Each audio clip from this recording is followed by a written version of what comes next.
Vaša nedeljna TV debata okuplja 4 ljudi koji su uspješni u svojim profesijama, koji prate aktualne teme i o njima govore iz različitih, ali jasnih vizura. Božena Jelušić, profesorica, teoretičarka književnosti i književna kritičarka.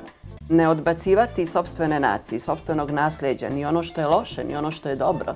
Jer onaj što kaže jedan autor ko zaboravi, priziva da mu se ponovo dogodi.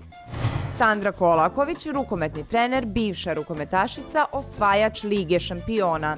Ne smatram da je život i bilo kakav život u bilo kojim uslovima život. Mihajlo Radojičić, novinar, pisac, scenarista i glumac. Vi imate klevetu kao kriterijum profesije. Znate, kleveta kao moć izražavanja, kao moć nad javnošću.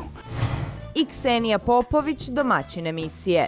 Književnica, diplomata, novinarka i urednica kulturno-zabavne redakcije televizije Atlas. Onaj među vama koji je bez grijeha neka baci prvi kamen. Nedeljom u 22:30 na Atlas televiziji.